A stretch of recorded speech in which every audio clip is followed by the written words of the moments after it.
nous, les réseaux sociaux offrent, ça c'est un constat, pas que pour Vox Public, mais en général, je pense qu'on peut partager ce constat, que les réseaux sociaux offrent en effet une opportunité puissante dans la diffusion de nos contenus, de nos actions, donc la diffusion de tout ce que nous prônons, nos valeurs et aussi les actions et activités de nos organisations.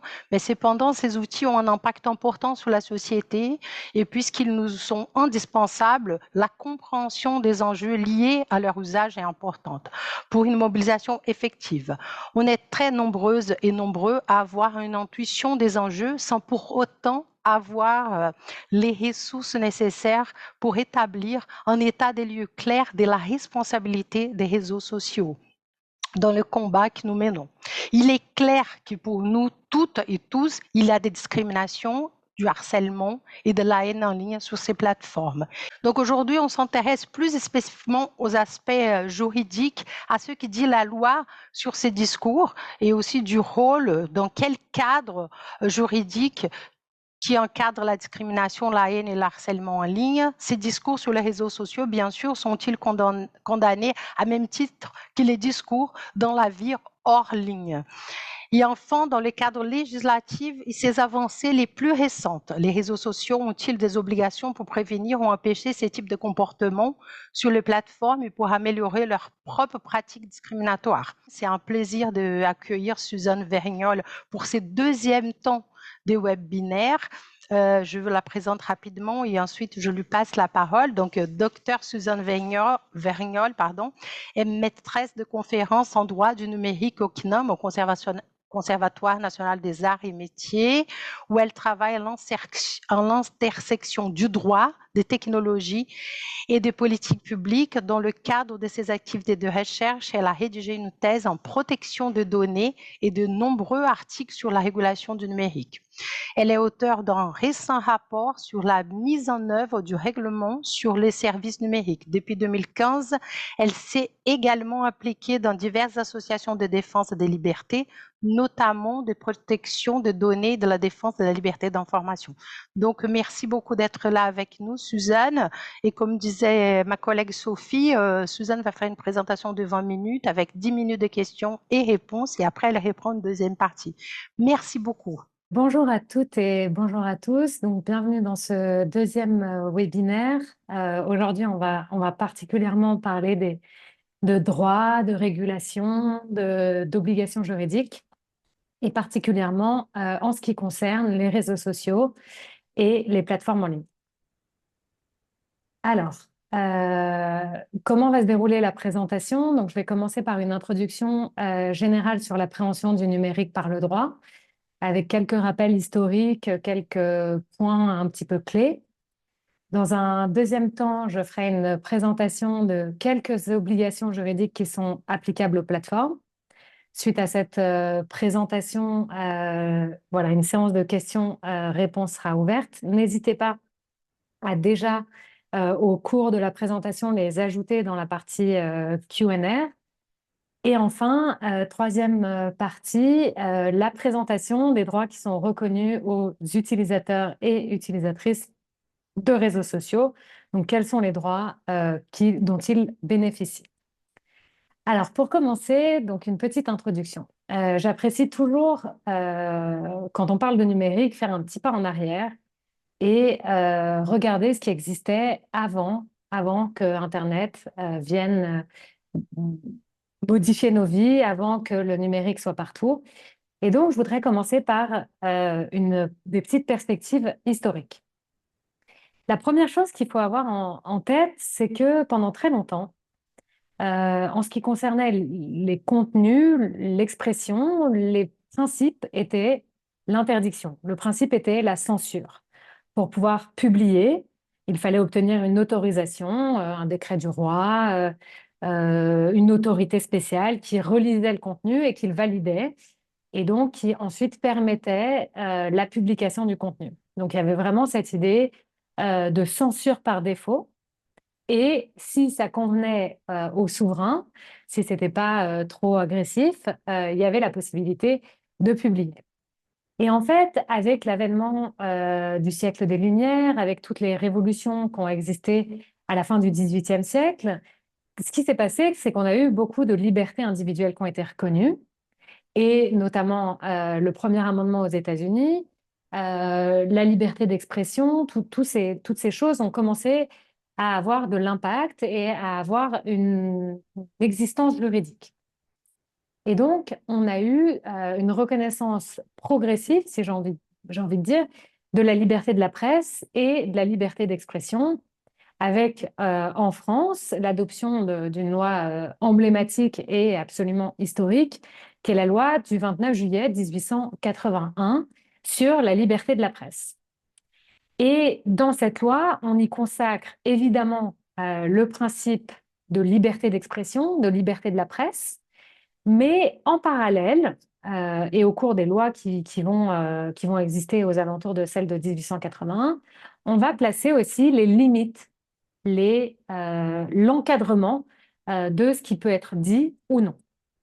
Alors, qu'est-ce qui va être comme une limite? Ça va être par exemple l'injure ou la diffamation ou l'atteinte à la vie privée, l'atteinte à la réputation. Vous voyez, c'était vraiment l'idée que par défaut, tout pouvait être dit, sauf quelques éléments qui devaient être prévus par la loi. Un des aspects qui est très très important historiquement, c'est que les auteurs des contenus étaient des professionnels de l'écriture, des professionnels de l'information. Pour pouvoir être publié à cette époque, il fallait être journaliste, il fallait être écrivain. C'était pas n'importe quelle personne. Donc en fait, on avait des professionnels qui publiaient, et ces professionnels, c'était donc leur métier d'écrire. Et donc, par nature, ils connaissaient les limites de la liberté d'expression. Ils connaissaient les limites à leur liberté. Et donc, les rares fois où il pouvait y avoir du contentieux, où une personne disait tel article de journal porte atteinte à ma réputation, il y avait une mise en balance qui était effectuée entre, d'une part, la liberté d'expression du journaliste et, d'autre part, la capacité des individus à permettre à garantir leur réputation. Et cette mise en balance, elle était effectuée par des juridictions, donc dans le cadre de juridictions avec des magistrats professionnels. Évidemment, on a eu une évolution des contenus parce que, en fait, la société change et que les standards de ce qui était acceptable un temps deviennent inacceptables un autre temps. On a eu le droit qui a accueilli évidemment, de nouvelles protections pour les personnes. Je vais juste donner quelques exemples. Par exemple, la loi du 1er juillet 1972, qui vise à lutter contre le racisme, a inclus de nombreuses protections pour justement lutter contre ces formes de racisme. Autre exemple, la loi de 2004, qui ajoute des délits à l'encontre des auteurs de propos discriminatoires à caractère sexiste ou homophobe. Avant ça, en fait, le droit ne reconnaissait pas nécessairement comme problématique ce type de contenu. Et pareil, la loi du 6 août 2012 qui ajoute des délits pour lutter contre le harcèlement. Donc, vous voyez, progressivement, le droit va en fait poser des limites, poser une forme de circonscription à la liberté d'expression. Dire que tout ce qui peut être dit n'a pas à être dit. Et la plupart de ces dispositions, donc la plupart de ces règles juridiques, on les retrouve dans le code pénal, parfois aussi dans le code du travail. Et donc, on a principalement des infractions qui ont été constituées, qui ont été reconnues au fur et à mesure du temps. Et ensuite, on a, en parallèle de ces développements juridiques qui reconnaissent de plus en plus de limites à la liberté d'expression, on a eu l'arrivée d'Internet. Alors, l'arrivée d'Internet, on a eu un véritable changement de paradigme avec une augmentation considérable du nombre de publications. Si antérieurement, la publication coûtait de l'argent parce que le papier était assez cher, avec Internet, en fait, les frais de stockage sont très réduits et donc on va pouvoir publier beaucoup de contenu et on va avoir une explosion du nombre de publications avec des blogs qui se développent, des forums, des chats qui permettent à toute personne de pouvoir s'exprimer. On a aussi une augmentation et une diversification un peu naturellement des auteurs des publications. Puisque n'importe quelle personne peut s'exprimer, on a plus de publications, et puisqu'on a plus de et puisqu'on a un réseau qui est décentralisé et qui permet à n'importe quelle personne de s'exprimer, toute personne peut effectivement devenir auteur de publication. Et donc, les non-professionnels peuvent publier des contenus en ligne sur Internet. Et la grosse différence, c'est que si, quand on regarde historiquement l'idée de prendre un journal, le lecteur, il était finalement assez passif, en réalité, désormais, l'utilisateur, le lecteur, devient actif, puisqu'il a lui-même la possibilité de générer des contenus. Et évidemment, on a un véritable changement d'échelle territoriale qui arrive avec Internet, parce que ce qui relevait du local relève désormais du national, voire du mondial, parce que les contenus sont librement accessibles depuis n'importe quel point dans le monde. Alors, je vais commencer avec un petit sondage. Vu que vous avez vu un petit peu les grands principes que je viens de vous énoncer sur le harcèlement, sur le fait qu'on avait le principe de liberté, est-ce que vous pensez que ces dispositions générales sont transposables au contenu en ligne? Alors, je vais vous laisser peut-être quelques secondes pour lire.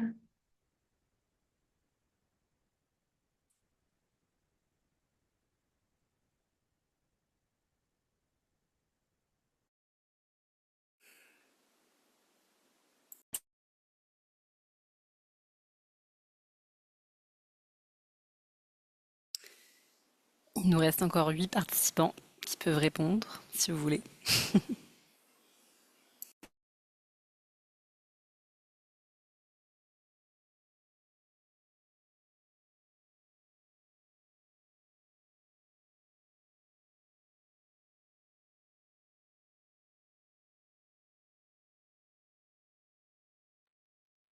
Je pense on va clore le sondage. Est-ce qu'on a les résultats? Ah, voilà, parfait, merci. Donc, principalement, la réponse qui a été choisie est la deuxième réponse. Donc, ces dispositions générales peuvent s'appliquer à des contenus en ligne, mais des difficultés existent dans leur mise en œuvre. Et je pense qu'effectivement, c'est la réponse la plus proche de la vérité, parce que même si la première réponse est également exacte, parce que, en fait, quand on regarde le champ d'application de ces dispositions, on ne différencie pas les contenus en ligne et les contenus hors ligne. Toutefois, en pratique, il y a effectivement de vraies difficultés qui peuvent exister en pratique. Alors, quelles sont les limites qui existent à l'application du droit commun, à l'application de ces dispositions générales? On a effectivement, comme je le disais tout à l'heure, un véritable changement de paradigme. La limite inhérente, c'est qu'on a tellement plus de contenu qu'il devient difficile de s'assurer que tous les contenus soient licites. C'est à peu près naturel, on a une explosion telle que c'est très difficile de s'assurer que tous les contenus respectent le droit. On a aussi des difficultés en lien avec la territorialité, non seulement parce que l'information peut se propager et se dupliquer, donc elle n'est plus à un point d'entrée, comme c'était le cas dans un journal, si on avait un, un contenu qui était à caractère raciste dans un journal, on pouvait derrière, le lendemain, faire et mettre un écriteau dans ce journal pour dire, voilà, il y a eu ce contenu qui était problématique. Avec le problème de territorialité qu'on observe, on a la possibilité de dupliquer cette information et en fait, il n'y a pas vraiment de solution. Autre difficulté, c'est que n'importe quelle personne partout dans le monde peut commettre une infraction et derrière, ça crée des difficultés en lien avec la poursuite de ces infractions, avec une certaine lourdeur du droit pénal qui n'est pas parfaitement adapté à un environnement qui est très réactif, qui est très rapide, et aussi le choix des enquêtes. En droit pénal, on a le principe d'opportunité des poursuites qui est confié au ministère public et lui décide souverainement s'il veut ou pas poursuivre. Et donc, il va évidemment poursuivre les cas les infractions les plus problématiques. Ensuite, on a effectivement la difficulté d'identification des suspects parce qu'on peut se cacher derrière des profils sans nom et il va falloir mener une enquête qui est potentiellement plus complexe. Et enfin, en réalité, on a un dernier sentiment qui est que la victime, elle a un peu un sentiment d'impuissance face à cette explosion des contenus et qu'on a une vraie disproportion entre les contraintes de l'application du droit par rapport à l'atteinte qui va pouvoir être subie. Donc, on va dire, ah bon, bah, en fait, j'ai effectivement été victime d'un mot raciste, mais en fait, je ne vais pas aller porter plainte, essayer de me constituer partie civile pour essayer d'obtenir réparation parce que c'est beaucoup trop compliqué par rapport à la phrase qui a été dite. Ensuite, deuxième question, est-ce qu'il existe une différence entre les contenus hors ligne et les contenus en ligne? Est-ce qu'il y a une différence structurelle? Moi, je pense que oui. Je pense que oui, et un petit peu pour des raisons que je viens d'évoquer, c'est qu'il y a un impact matériel qui est beaucoup plus restreint en matière de contenu hors ligne. L'impact territorial, il est aussi souvent beaucoup plus localisé. Et enfin, le dernier point, c'est que quand même, les contenus hors ligne sont principalement préparés par des professionnels de l'information. Alors, quand on voit certains professionnels de l'information, certaines émissions, on peut se poser la question si c'est vraiment des professionnels de l'information, vu les problèmes qui sont liés à la façon dont ils gèrent. Mais voilà, quand même, on a un petit peu cette tendance. Et de l'autre côté, on a des contenus en ligne qui ont un impact matériel potentiellement très large, territorial potentiellement mondial, avec quelque chose qui est très propre au numérique, qui est la viralité du contenu, la possibilité de complètement se propager, le volume qui est complètement disproportionné par rapport au contenu hors ligne, et enfin la diversification des auteurs. Et donc en fait, tous ces facteurs font que même si juridiquement on a une approche qui est neutre sur les règles et les principes fondamentaux, on se rend bien compte que quand même, il y a des difficultés et il y a des petits ajustements qui pourraient mériter d'exister. Existe-t-il une différence entre les médias et les plateformes? Là encore, c'est un peu les mêmes idées. Les médias, c'est des professionnels de l'information. À l'inverse, les plateformes, en fait, ils ont un rôle beaucoup plus neutre, beaucoup plus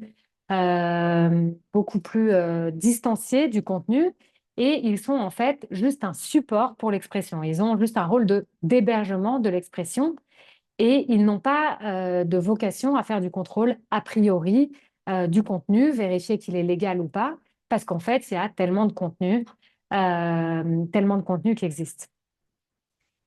Et donc, dès lors, en découlent des systèmes de responsabilité qui sont différents, avec un principe de responsabilité des éditeurs de presse, avec donc une désignation obligatoire du directeur de la publication, et parce que ce directeur de la publication a un rôle dans le choix de la ligne éditoriale de son média, il va être responsable des contenus qui sont publiés au même titre que le journaliste.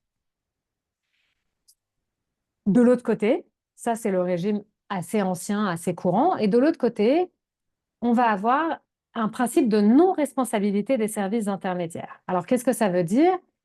C'est que à une époque, donc au tout début des développements des services intermédiaires, donc en gros les services intermédiaires, c'est des hébergeurs, des fournisseurs d'accès à Internet ou des fournisseurs de services de mise en cache. On va dire, vous êtes neutre, vous apparaissez, vous n'avez pas de ligne éditoriale, vous proposez juste un support et les gens peuvent venir. Et donc dans un premier temps, historiquement, à la fin des années 90, on avait des décisions de justice qui disaient « oui, vous êtes neutre, mais vous pouvez quand même être responsable ». Donc, ils étaient considérés au même titre que les éditeurs comme un directeur de publication, ils avaient la même responsabilité. Et on s'est rendu compte qu'il y avait donc des condamnations sur le fondement de la loi de 1881, mais ces condamnations, elles ont été jugées trop sévères et disproportionnées par rapport au rôle concret qu'avait l'hébergeur. Et donc, on a eu un besoin d'évolution juridique pour reconnaître un statut spécifique à ces hébergeurs de contenu. Et au tout début des années 2000, la directive e-commerce a été adoptée au niveau européen et elle a posé un principe de non-responsabilité des hébergeurs de contenu tant que certaines conditions sont réunies. Première condition, l'hébergeur n'a pas connaissance du contenu illicite. Et la condition qui s'ensuit, c'est à partir du moment où l'hébergeur acquiert cette connaissance, il doit agir promptement, rapidement, pour le retirer ou en rendre l'accès impossible. Et ça, c'est un principe fondamental qu'on retrouve en Europe, mais aussi aux États-Unis, qui a complètement irrigué le développement des acteurs de l'Internet et qui a permis, en fait, à des plus petites plateformes d'exister, parce que s'ils devaient être condamnés pour chaque propos illicite tenu sur leur plateforme, ça aurait été trop démesuré. Pour autant, en fait, depuis les années 2000, on a eu quand même une évolution vers un modèle propice à la propagation de contenu qui a été jugé problématique. Alors, par exemple, la désinformation sur TikTok génère 29 fois plus d'engagement que les autres contenus. On a sur Instagram 68% des contenus qui diffusent des stéréotypes de genre. 99% des contenus haineux qui sont diffusés sur les comptes Twitter Blue ne sont pas modérés. C'est quand même pratiquement tous les contenus qui sont diffusés. Et enfin, on a dans le monde, donc même incluant des femmes qui n'ont pas beaucoup accès à Internet, 38% des femmes ont subi des violences en ligne et 85 en ont été des témoins.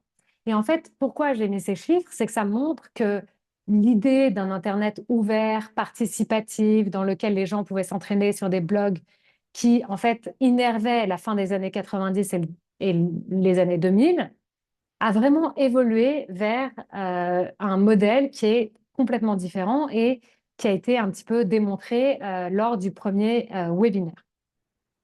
Alors, face à ces difficultés, quelles sont les obligations juridiques qui ont émergé pour les plateformes? On a eu une évolution assez récente du cadre juridique avec une véritable stratégie européenne de mieux encadrer, de mieux réguler l'activité des acteurs du numérique. Vous avez sans doute entendu parler du RGPD, du DSA, du DMA, du AI Act, du DA, du DGA, tous ces magnifiques acronymes où on ne sait plus du tout s'y retrouver. Ils prouvent en réalité une seule chose, c'est que le législateur européen est vraiment dans une phase de réglementation et d'encadrement de l'activité des acteurs du numérique.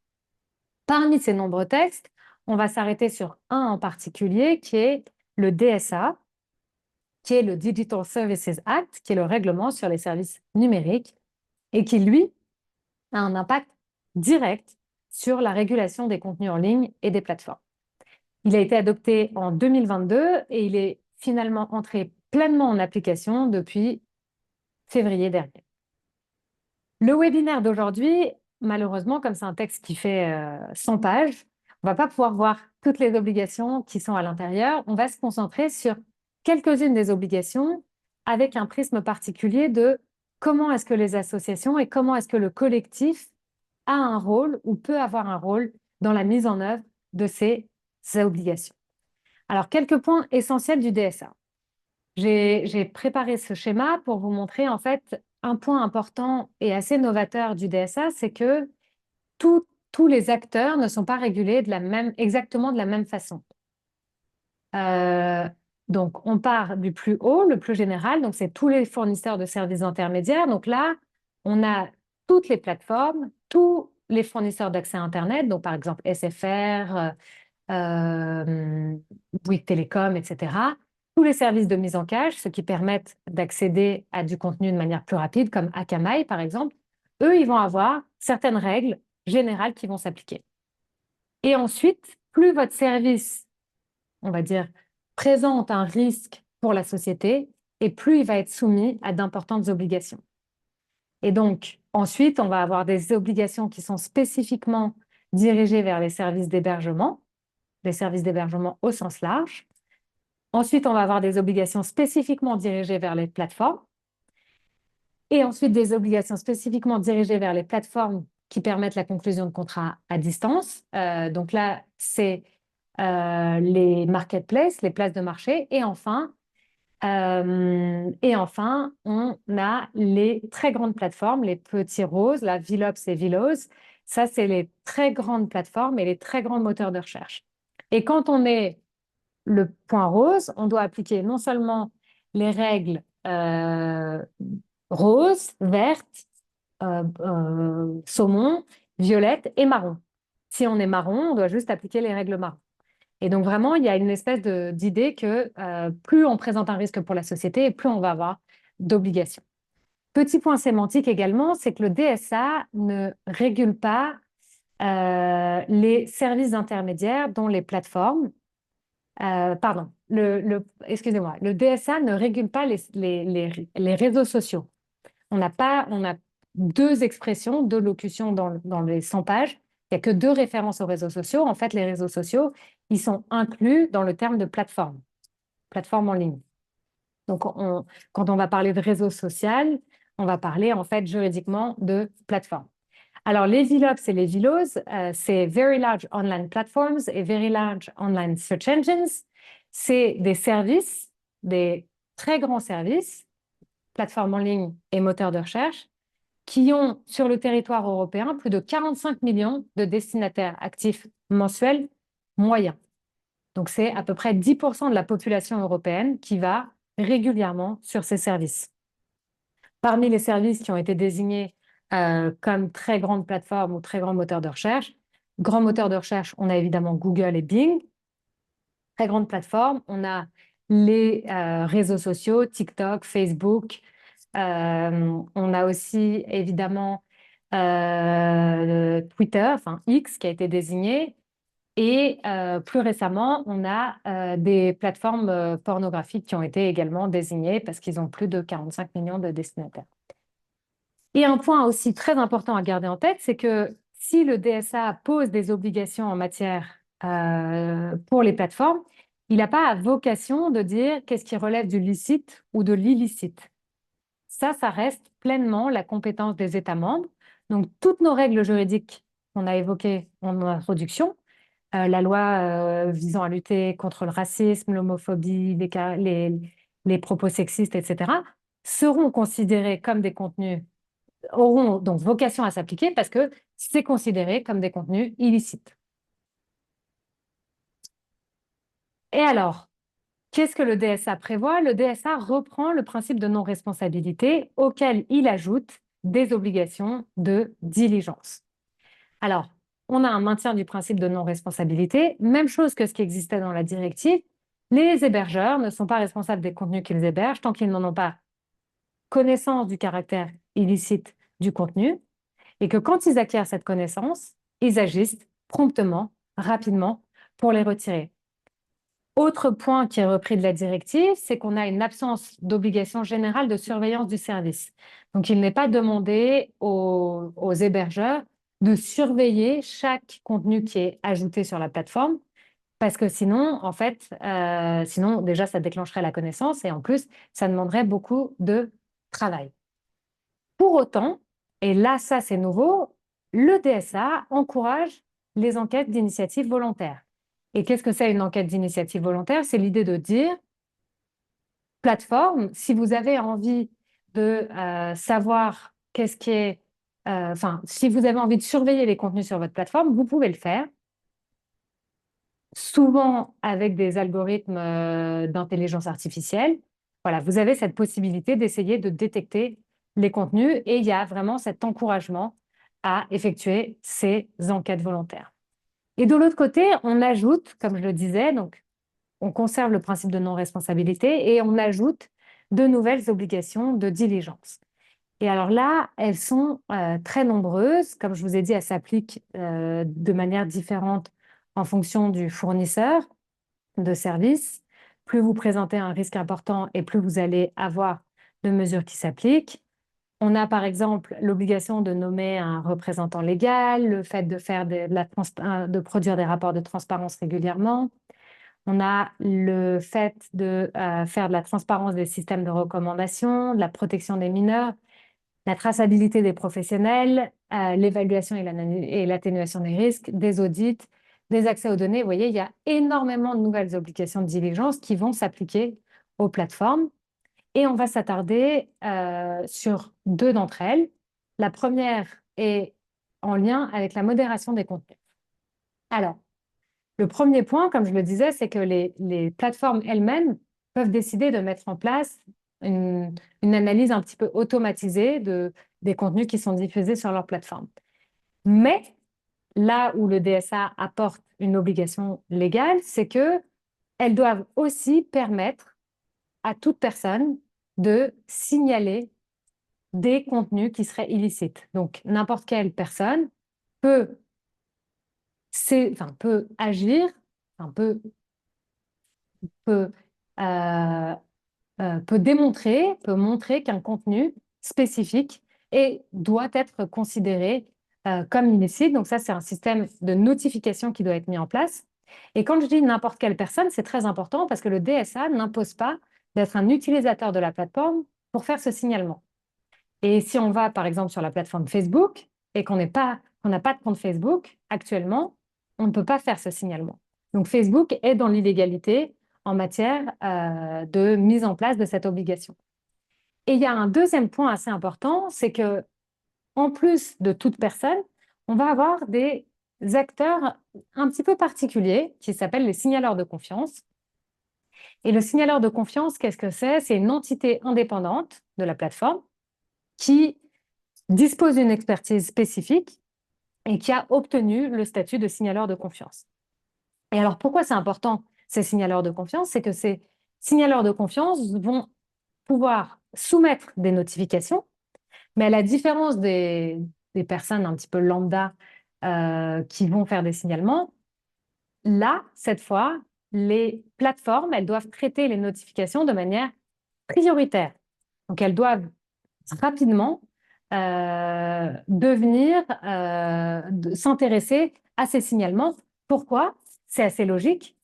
Pourquoi? Parce que ces signaleurs de confiance ont de l'expertise, donc on va présumer que leur signalement, il est valable, nécessairement. Autre point très important, c'est les obligations en lien avec la transparence. Alors, il y a dans le DSA énormément de mesures de transparence. On en a à peu près recensé 80. Donc, c'est beaucoup de mesures de transparence. Et elles s'appliquent en fait à tous les acteurs. Elles s'appliquent aux services intermédiaires, aux institutions, aux signaleurs de confiance, aux auditeurs. Et il y a vraiment cette idée de on va donner de l'information au grand public pour qu'ils comprennent qu'est-ce qui se passe, comment est-ce qu'on régule, comment est-ce que le service modère, comment est-ce que l'audit est effectué, etc. Alors, ces rapports de transparence, ils sont prévus aux articles 15, 24 et 42 du DSA. Ils s'appliquent en fait à tous les services intermédiaires, ça c'est l'article 15. Tous les services intermédiaires doivent avoir un rapport de transparence. Et dans ce rapport de transparence, la granularité des informations, donc les éléments qui doivent être inclus dans ce rapport de transparence, dépendent un petit peu du statut du service.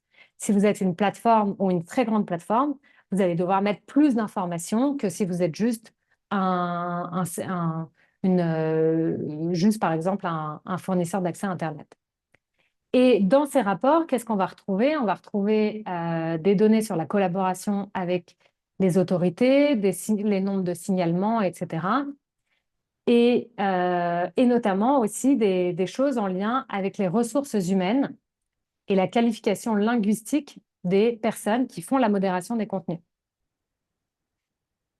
Il doit y avoir une publication annuelle par défaut et biannuelle pour les plateformes et les très grandes plateformes et les très grands moteurs de recherche.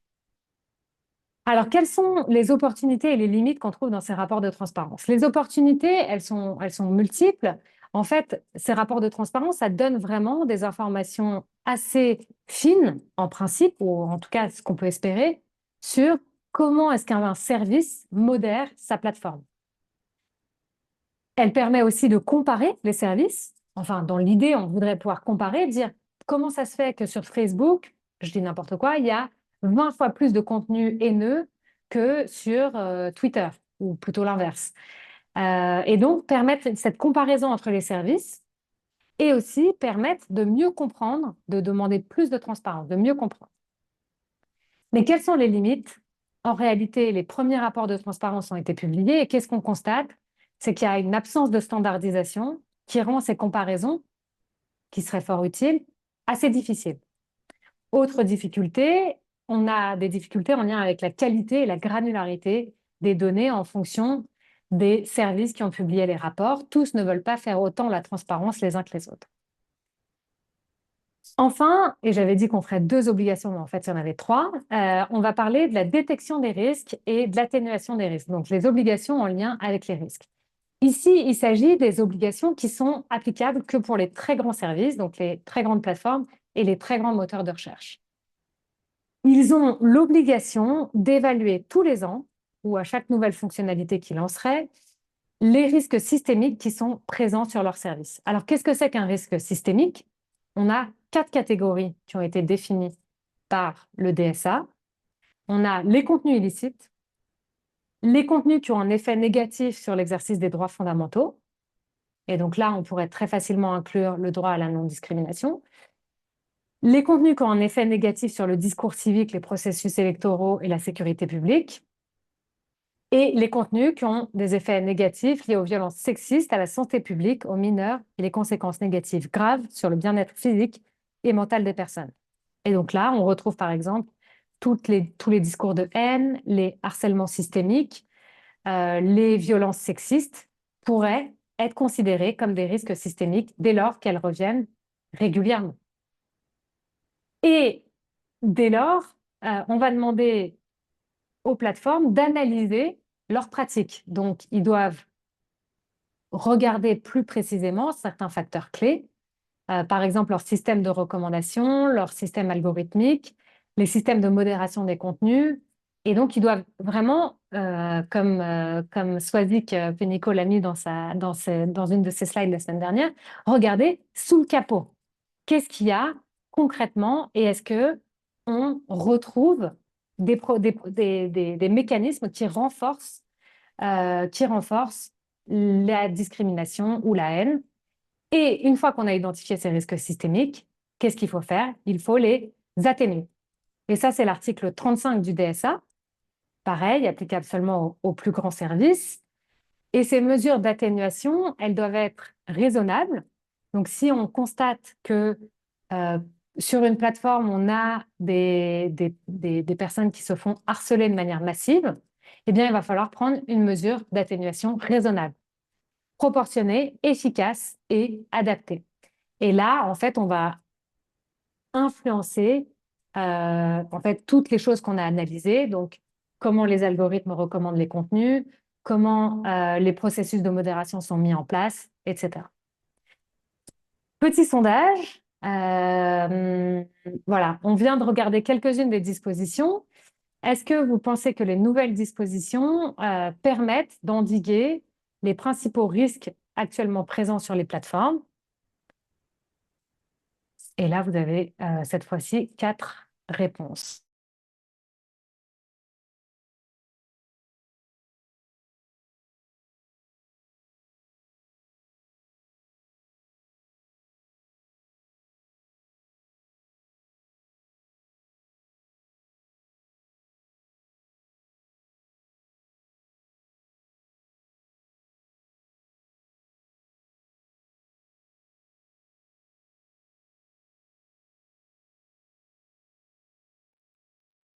Je pense qu'on a encore beaucoup de votes en attente.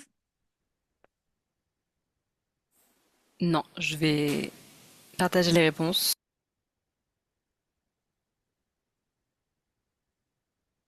Alors, massivement, vous pensez que les dispositions ne permettent pas d'endiguer les problèmes parce que les obligations restent principalement sous le contrôle des services. Alors, pourquoi pas? Il y a aussi en 21%, moi j'essaye d'être un peu plus positive, mais vous avez une approche de terrain qui est sans doute plus réaliste. Moi, je pense que ces dispositions viennent juste d'être adoptées. Et je pense qu'en réalité, là où ça sera vraiment crucial, et je pense que là, on se rejoint très fort, c'est qu'il va falloir demander des comptes à ces plateformes. Et donc, c'est pour ça que le travail de Vox Public est particulièrement important à ce titre.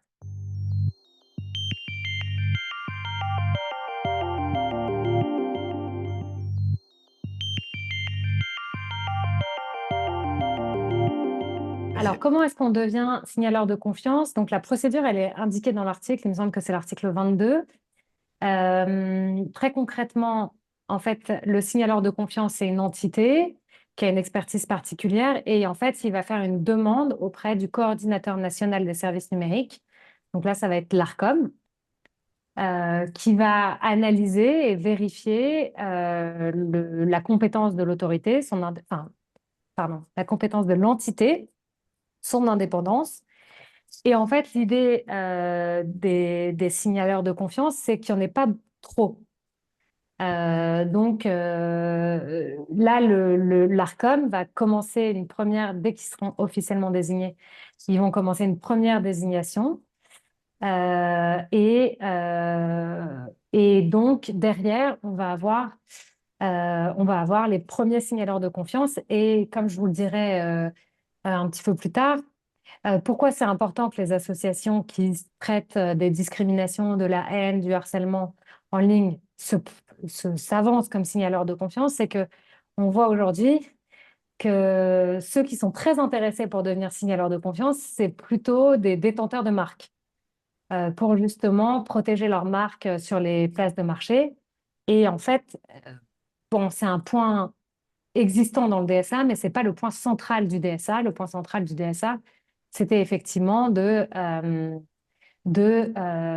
mieux d'avoir un environnement en ligne plus sûr. Et alors, ce qu'il faut aussi avoir en tête pour répondre à la question de Thomas, c'est que les plateformes avaient des programmes existants avant le DSA, où ils avaient des trusted flaggers ou des signaleurs, où il y avait chaque entité avait son propre petit nom. Et ces programmes peuvent continuer d'exister. Et là, c'est effectivement une relation très bilatérale entre la plateforme et une entité. Et il n'y a pas une obligation légale qui est liée à ça. Alors que dans le nouveau statut qui est créé par le DSA, on a effectivement une autorité tierce, l'Arcom, le coordinateur au service numérique, qui va désigner ces signaleurs qui vont avoir un rôle plus important, ouais, très important dans le signalement des contenus.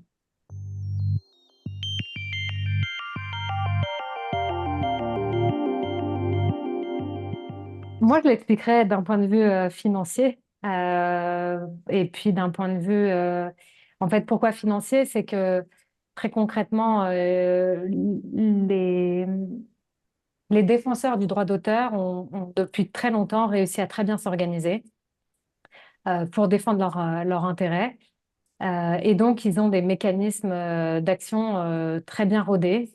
Et donc, en conséquence, ils savent détecter là où sont les contenus, ils savent faire remonter et il y a vraiment une pression très forte parce qu'on sait, enfin la plateforme sait que le défenseur du droit d'auteur va agir derrière.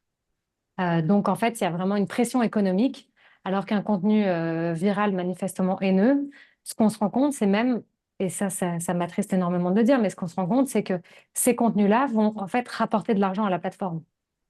Et derrière, on ne va pas avoir une entité qui est très bien structurée, qui est très organisée pour justement agir derrière.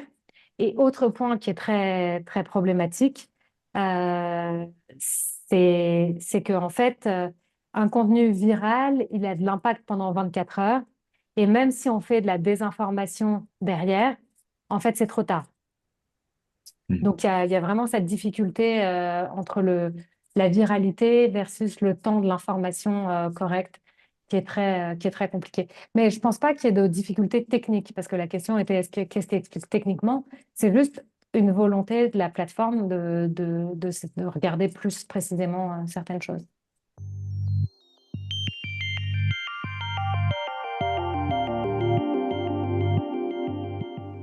Alors, et ça, c'est toute une partie qui est assez compliquée parce que c'est un mécanisme assez complexe qui a été mis en place par le DSA sur qui contrôle qui.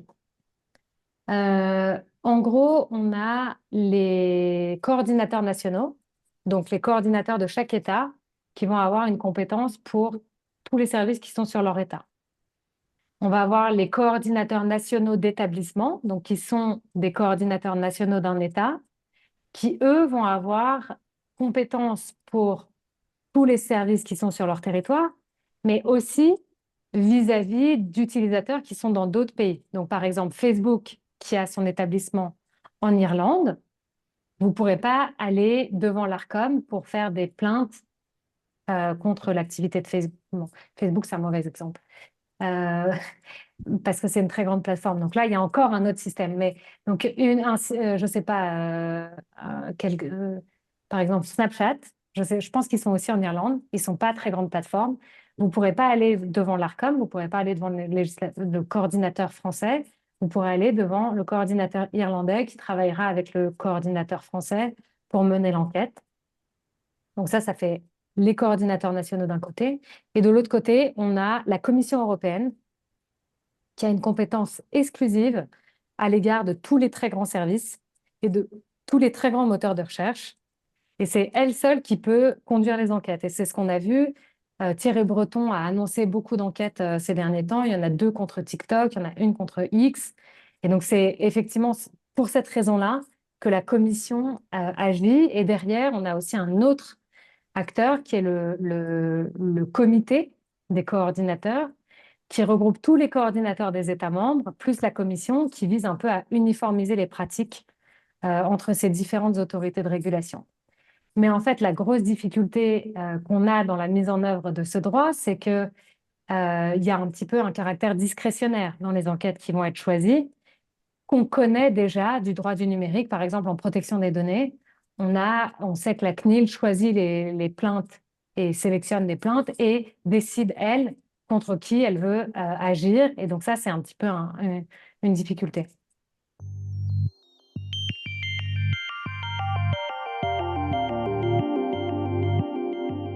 Le DSA n'impose pas un temps, contrairement à ce qui existe dans d'autres législations. Par exemple, en Allemagne, il y avait la NetzDG ou la loi Avia, par exemple, ils imposaient des temps pour retirer les contenus. Le DSA dit qu'il faut agir promptement. Alors, qu'est-ce que veut dire promptement? Juridiquement, on ne sait pas très bien, donc il y a cette difficulté. Mais donc, il faut agir rapidement. Et ça, en fait, c'est un petit peu de l'appréciation au cas par cas. Mais parfois, rapidement, même si on agit dans les quelques minutes qui suivent, c'est en fait déjà trop tard pour les raisons que j'évoquais tout à l'heure de viralité liée à certains contenus avec une propagation qui se retrouve dans d'autres endroits.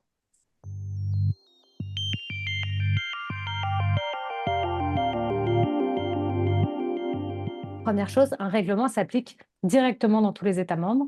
Il n'y a pas besoin de mesures de transposition spécifiques pour pouvoir appliquer les règles du DSA. Ceci étant dit, il y a quand même quelques marges de manœuvre qui existent et puis le besoin de désigner les autorités nationales qui vont être chargées de mettre en œuvre ce texte. Et donc, en France, on a le projet de loi SREN pour sécuriser et réguler l'espace numérique, qui a été adopté puis déraillé parce qu'en fait, pour tout un tas de raisons. Et là, il a été finalement adopté et il passe en ce moment, enfin, il vient d'être envoyé au Conseil constitutionnel. Donc, on devrait avoir un texte final très prochainement. Et dans ce texte, on a l'Arcom qui est désigné comme le coordinateur national des services numériques. On va parler des droits des utilisateurs et des utilisatrices. Alors, évidemment, puisque les règles du droit commun s'appliquent, on va pouvoir avoir les droits du droit commun qui vont être garantis. Donc, tout ce qui est reconnu par le code pénal, le droit de la non-discrimination, le droit du travail, protection des données, tout ça va continuer de s'appliquer en ligne. Quelques remarques. Je l'ai déjà dit, mais il y a certaines modalités d'exercice des droits qui ne sont pas toujours adaptées aux victimes. Par exemple, porter plainte, c'est compliqué.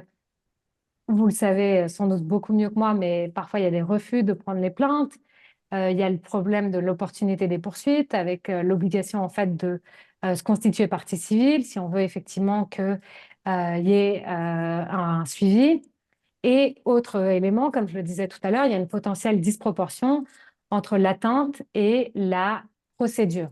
Parce que, comme je disais, l'atteinte est parfois juste instantanée et la procédure va prendre très, très longtemps. Et donc ça fait qu'on a très peu de contentieux et très peu de jurisprudence antérieure. Quand on discute avec les avocats qui se spécialisent sur ces questions, en fait, ils sont un petit peu perdus dans l'interprétation, enfin perdus, c'est un bien grand mot, mais désarçonné dans l'interprétation de ces dispositions parce qu'en fait, très concrètement, on n'a pas beaucoup de contentieux, on n'a pas beaucoup d'expérience, donc on ne sait pas exactement comment les juges vont interpréter. C'est pour cette raison que le DSA a reconnu certains droits aux utilisateurs. Pour autant, il faut garder en tête plusieurs constats. Le premier constat, c'est que le DSA, contrairement au RGPD, qui avait vraiment la volonté de protéger les personnes et de permettre la libre circulation des données, deux objectifs, le DSA, il a un objectif, c'est marché intérieur, services numériques. Donc en fait, face à cet objectif-là, on n'a pas beaucoup de droits qui sont reconnus aux utilisateurs. On a beaucoup d'obligations, mais on n'a pas beaucoup de droits. Et le troisième constat, c'est que la mise en œuvre des droits n'est pas toujours très claire. On ne sait pas exactement l'amplitude exacte, la capacité du droit et comment est-ce qu'on doit le mettre en place, vers qui on doit aller. Ce n'est pas toujours excessivement clair. Pour autant, on a un quatrième constat qui est un petit peu plus porteur d'espoir, c'est que des droits plus collectifs viennent pondérer cette apparente lacune du DSA. Alors, quels sont les droits des utilisateurs et des utilisatrices dans le DSA? On a ces droits individuels en lien avec l'introduction de la réclamation. Par exemple, si une plateforme retire votre contenu ou démonétise votre contenu, vous allez pouvoir faire une réclamation. C'est vraiment le degré zéro du droit, j'ai un petit peu envie de dire. Mais voilà, ça, c'est une possibilité. Pareil pour les comptes et contenus, voilà, il y a une possibilité de faire une réclamation. On a aussi le droit de choisir l'ordre du système de recommandation. Est-ce qu'on veut de la recommandation qui est basée sur nos préférences ou de la recommandation chronologique, une option qui ne repose pas sur le profilage. Donc là, il y a des droits un petit peu plus spécifiques en lien avec les algorithmes. On a également la possibilité d'introduire des plaintes devant les coordinateurs des services numériques et les organes de règlement extrajudiciaires et le droit de recevoir une indemnisation en cas de violation du règlement qui créerait un dommage. Il y a d'autres droits, mais voilà, je voulais vous faire une petite liste. Mais en fait, quand on regarde ça, il n'y a pas grand-chose. Il n'y a pas grand-chose. Et contrairement à, par exemple, au RGPD, où on a le droit d'accès, le droit de rectification, et beaucoup de choses qui permettent aux personnes de vraiment être acteurs, ici, on n'a pas grand-chose. Mais pour autant, et c'est là où il y a peut-être un peu d'espoir, c'est qu'on a des droits que j'appelle collectifs, pas au sens juridique, mais plus au sens philosophique. Le DSA, il a une spécificité importante. Par rapport aux autres textes, il sort d'une logique traditionnelle binaire entre régulateur et régulé. Là, on rentre dans une nouvelle logique avec de nombreuses tierces personnes qui peuvent venir aider le régulateur dans son travail. Et qui sont ces personnes? On a le public en général, les associations, les experts, les signaleurs de confiance, les chercheurs, les auditeurs. Il y a vraiment beaucoup de tierces personnes qui peuvent apporter un éclairage ou une expertise et aider à une meilleure mise en œuvre du DSA. Alors, Erika mentionnait tout à l'heure que j'avais écrit un rapport. Ça, c'est deux tableaux qui sont issus de ce rapport. Ce rapport, en fait, il analyse la place de la société civile dans la mise en œuvre du DSA, particulièrement auprès de la Commission européenne. Et vous voyez, j'ai créé ces deux tableaux qui permettent de voir les références explicites à la place des associations dans les différents stades de la mise en place du DSA et les références implicites. Et vous voyez, il y en a quand même beaucoup. Et donc, c'est vraiment assez nouveau pour un texte d'avoir autant de tiers qui peuvent avoir un rôle dans la mise en place du texte. Alors, on va revenir un petit peu sur pourquoi devenir signaleur de confiance. Comme je le disais tout à l'heure, c'est effectivement une opportunité qui est prévue par l'article 22 du DSA. Et pourquoi, en fait, moi, j'encourage, surtout quand j'ai lu les descriptions, certaines de vos associations à candidater auprès de l'ARCOM pour devenir signaleur de confiance, pour la bonne et simple raison que vous avez une expertise. Vous savez l'impact, vous savez identifier des contenus. Et donc, il est, à mon sens, très important que les associations qui ont cette expertise puissent la mettre au service d'un assainissement des plateformes. Et aussi, comme je le disais dans ma réponse, je voudrais qu'on essaye de ne pas laisser les détenteurs de marques s'accaparer cet instrument pour leurs propres bénéfices, comme il y avait une question qui le soulevait, pourquoi les vidéos de contenu de foot sont retirées tout de suite alors que les contenus haineux sont laissés. Eh bien, en fait, utilisons cet instrument pour éviter justement cette dérive. Et aussi, l'idée, ça serait de participer à faire appliquer les mesures du DSA et faire remonter au coordinateur national les dysfonctionnements du système. Parce que pour les signaleurs de confiance qui étaient dans des relations plus informelles, dans les programmes qui avaient été mis en place par les plateformes, il arrivait souvent qu'ils disaient, en fait, on fait remonter des choses, mais la première fois où on le fait remonter, ça n'a pas d'impact. Il faut le faire 2 ou 3 fois, répéter, redemander les signalements. Et donc ça, c'est important aussi que le coordinateur des services sache quand les plateformes ne respectent pas leurs obligations. Ensuite, je me suis posé la question de savoir si dans le DSA, on pouvait avoir vraiment une opportunité pour des process stratégiques. Alors, il y a une disposition, qui est l'article 86, qui permet à une entité de représenter les destinataires des services et défendre leurs droits. Mais en fait, cette opportunité, elle est un petit peu restreinte naturellement par le fait que les droits qui sont reconnus dans le DSA sont finalement assez peu nombreux et assez peu étendus. Donc, en pratique, ça sera assez peu, à mon avis, opportun pour une association d'investir beaucoup d'énergie sur ce point. En revanche, il y a toujours les actions de groupe qui existent en droit français, notamment en droit de la consommation ou en données à caractère personnel, et aussi ceux qui sont reconnus dans la directive 2020-1828. Et enfin, troisième point, l'analyse des rapports de transparence. Comme je vous le disais, les rapports de transparence contiennent énormément d'informations ou peuvent contenir énormément d'informations. Et pourquoi on a besoin d'analyse de ces rapports de transparence, c'est que si on laisse les plateformes continuer de publier ces rapports comme elles le souhaitent, on va avoir des rapports qui ne vont pas être très utiles.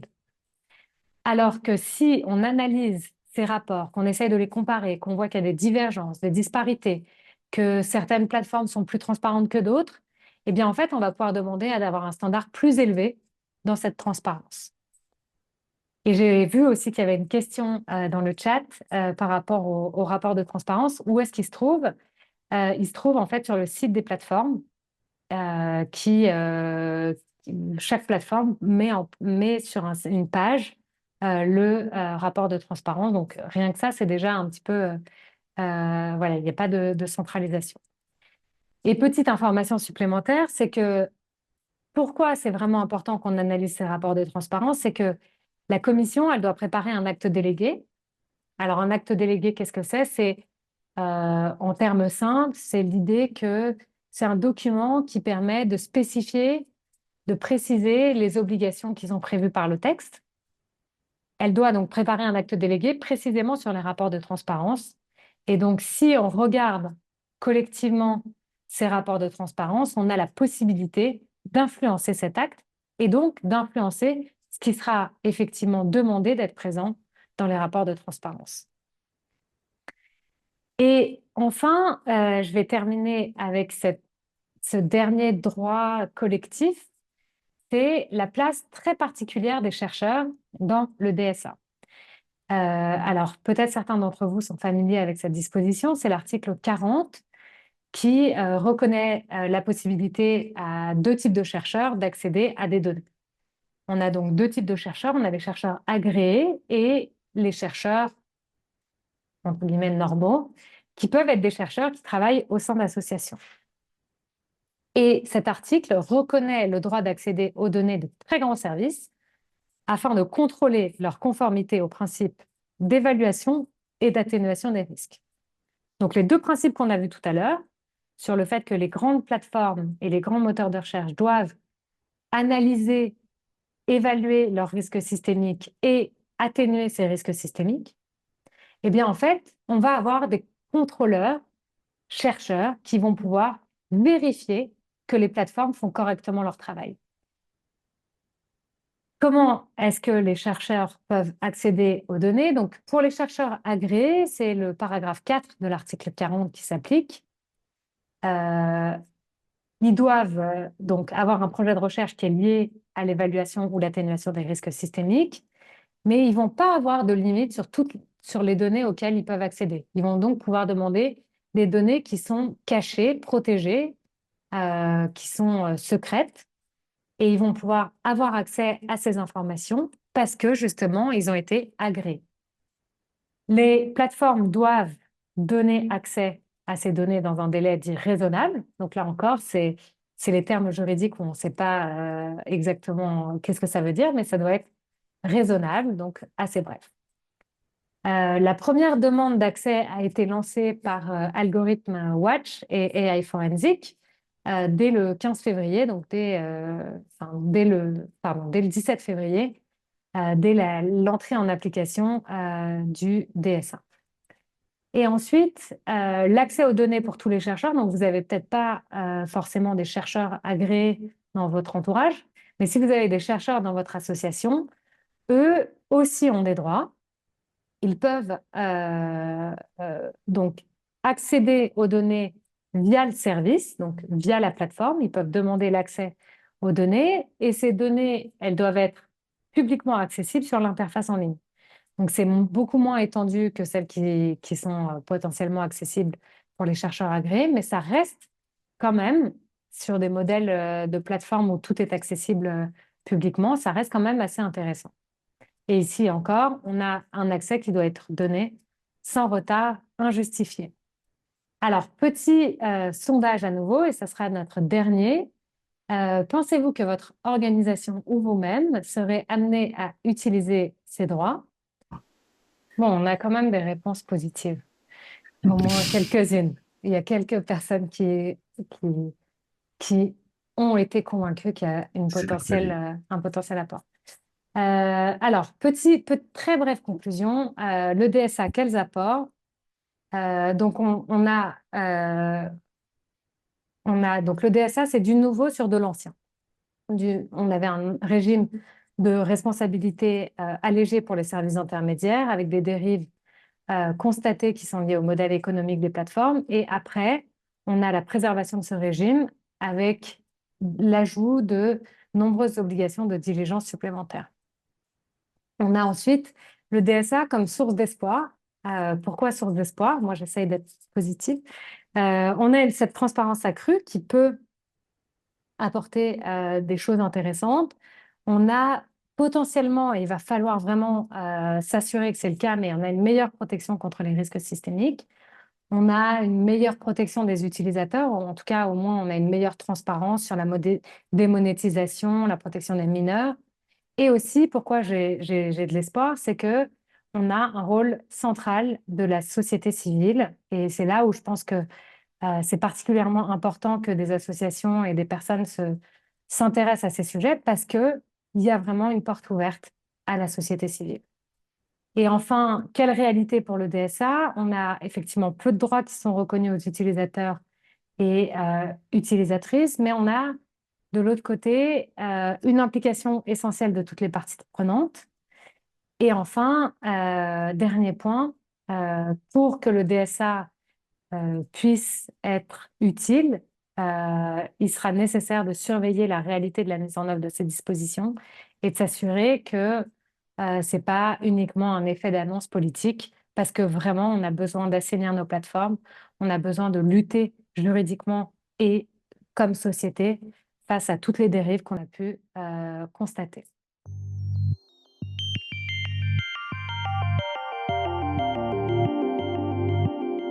Il n'est pas prévu que les signaleurs de confiance reçoivent une rémunération pour leur travail.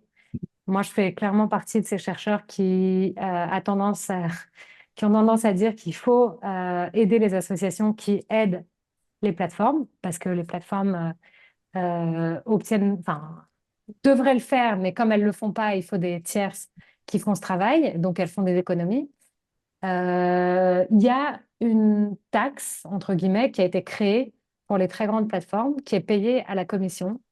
Mhm. Et moi, dans mon rapport, une de mes recommandations, c'est de dire que cette taxe doit aussi servir à financer des associations qui s'impliquent et qui travaillent en fait avec la commission pour assainir ces plateformes, pour lutter contre ces problèmes.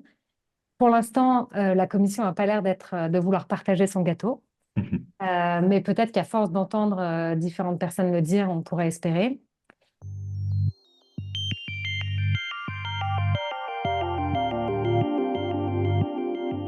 Pour, Alors, eux, les signaleurs, en fait, ils peuvent signaler ou pas, entre guillemets. Donc, on ne va pas leur mettre à charge des obligations très importantes. S'ils font beaucoup de signalements qui sont absolument inopportuns, ils peuvent perdre leur statut. Mais on ne va pas leur reprocher de ne pas avoir signalé certains contenus euh, pour la bonne et simple raison que tout simplement, ils ne l'ont peut-être pas vu. C'est peut-être des équipes qui ne sont pas très nombreuses et il y a peut-être un moment où ils partent en vacances. Enfin, il y a des règles un peu basiques et donc il n'y a pas d'obligation très spécifique là-dessus.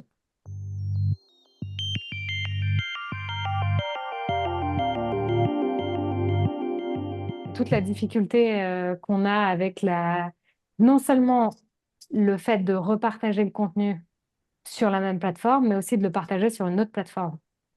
Et ça, en fait, c'est deux difficultés. Il y a, en fait, juridiquement, on pourrait tenter d'argumenter qu'à partir du moment où un certain contenu a été déclaré illicite, on va devoir supprimer tous les contenus qui sont les mêmes. Et donc, il y a des méthodes, des méthodes d'analyse des données où, en fait, on voit certains codes des données qui permettent de savoir en fait que c'est le même contenu qui a été recoupé, qui a été un peu modifié, mais en fait, c'est le même contenu qui est repartagé. Donc là, potentiellement, on pourrait dire, vous aviez connaissance du contenu et vous l'avez pas retiré. Mais on n'est pas sur une obligation aussi explicite que la question le fait. Et en fait, on a très concrètement, on est aux prémices de l'application concrète de ces obligations de diligence. En fait, la question porte plutôt sur ce qui existait avant. Et on voit bien que ce qui existait avant ne fonctionnait pas très bien. Donc, surtout, ce qu'il va falloir faire, c'est bien mieux maîtriser les algorithmes de recommandation pour s'assurer que ces contenus-là ne puissent pas être rediffusés derrière. J'ai beaucoup parlé de contenu illicite, mais en fait, en pratique, et ce chiffre, moi, m'avait énormément surprise quand je l'ai découvert, c'est que 99% des contenus qui sont retirés sur les plateformes le sont non pas sur le fondement de l'illicéité, mais ils le sont sur le fondement de la contrariété aux conditions générales d'utilisation du service. Mhm. Et donc, en fait, les plateformes, pour pas avoir à rentrer dans le débat est-ce que c'est licite ou est-ce que c'est pas licite, elles utilisent leur CGU, leurs conditions générales d'utilisation, pour supprimer les contenus et avoir un petit peu plus d'autonomie et de flexibilité. Mhm. Donc les deux rentrent, mais évidemment, il y a une obligation légale de supprimer les contenus illicites et derrière, il y a une obligation contractuelle pour la plateforme de supprimer les contenus contraires au contrat, à ses conditions d'utilisation.